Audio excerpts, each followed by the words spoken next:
Kondisi menegangkan Verdi Sambo tersangka. Kapolri dipanggil Jokowi, Jenderal Bintang 3 ancam mundur.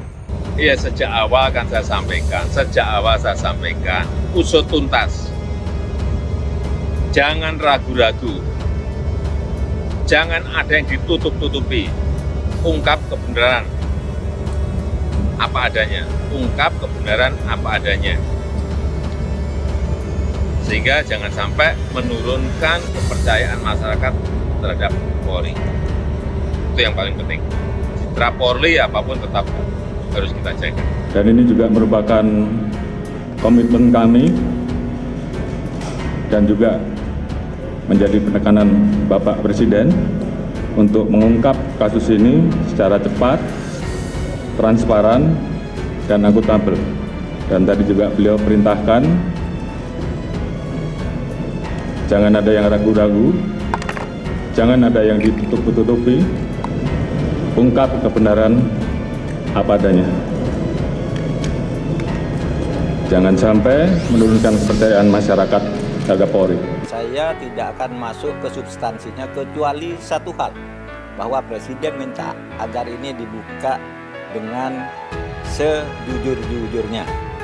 Kalau ada yang tersembunyi atau disembunyikan, nanti akan terlihat kalau ada upaya seperti itu. Itu aja.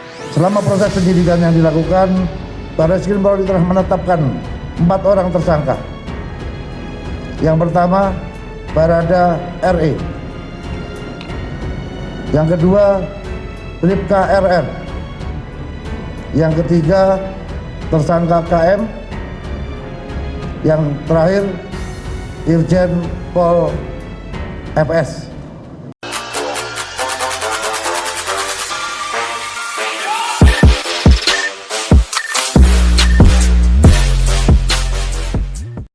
Penetapan tersangka Irjen Verdi Sambo dalam kasus pembunuhan berencana Brigadir C ternyata diwarnai dengan ketegangan. Sebelum borak mantan Kadif Propam Polri itu dibongkar ke publik, rupanya terjadi gejolak di internal Polri.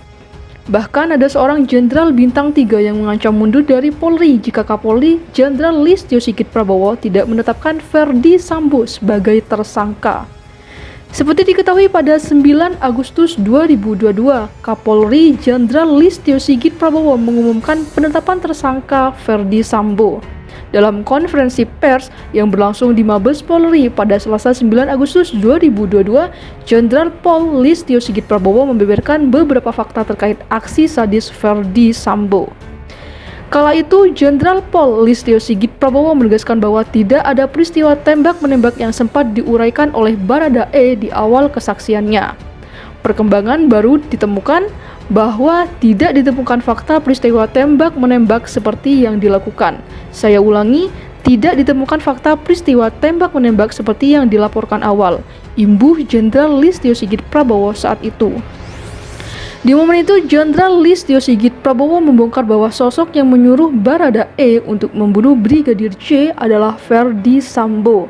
Tim khusus menemukan bahwa peristiwa yang terjadi adalah peristiwa penembakan terhadap saudara J yang mengakibatkan saudara J meninggal dunia yang dilakukan oleh saudara RE atas perintah saudara FS, kata Jenderal Listio Sigit Prabowo. Ditegaskan pula oleh Jenderal Listio Sigit Prabowo yang jadi perancang skenario pembunuhan berencana Brigadir C adalah Verdi Sambo. Untuk membuat seolah-olah telah terjadi tembak-menembak, saudara FS melakukan penembakan dengan senjata milik saudara J ke dinding berkali-kali untuk membuat kesan seolah-olah telah terjadi tembak-menembak. Terkait apakah FS menyuruh atau terlibat langsung dalam penembakan, saat ini tim harus melakukan pendalaman terhadap saksi, tegas Jenderal Listio Sigit Prabowo. Presiden Jokowi bertindak. Sehari sebelum Kapolri menetapkan Verdi Sambo sebagai tersangka, Presiden Jokowi rupanya sempat memanggil Jenderal Listio Sigit Prabowo siang 8 Agustus 2022. Lalu, di sore harinya Jokowi memanggil Menko Polhukam RI sekaligus Ketua Kompolnas Mahfud MD. Membahas perihal kasus Brigadir C, Jokowi kala itu memberikan penegasan kepada sang Kapolri dan menterinya bahwa kasus kematian Brigadir C harus segera diusut tuntas.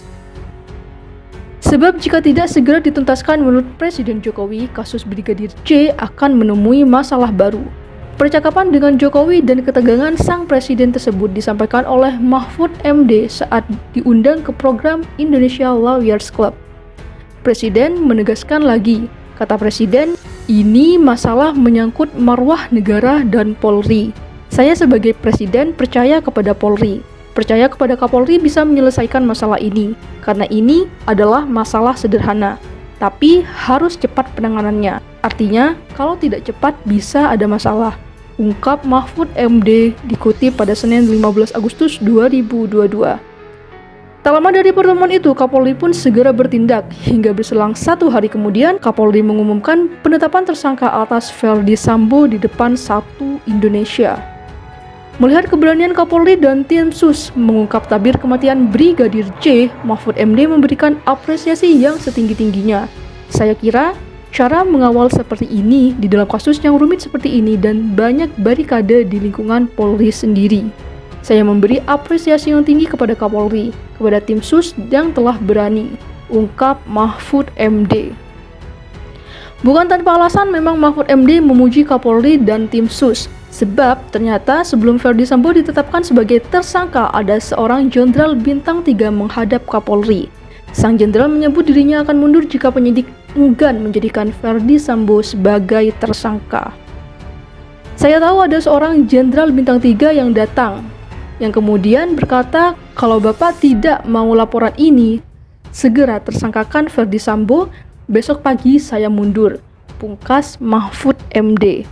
Terkait sosok jenderal bintang 3 tersebut, Mahfud MD memberikan bocoran. Diungkap Mahfud MD, jenderal bintang 3 yang mendesak pengusutan kasus kematian Brigadir J adalah seorang pimpinan yang akan pensiun sebentar lagi.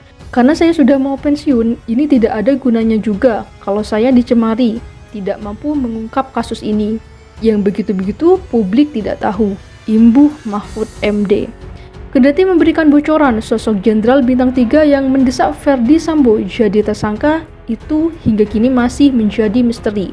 Namun, perlu diketahui bahwa kini jumlah jenderal bintang 3 yang masih menduduki jabatannya berjumlah sedikit.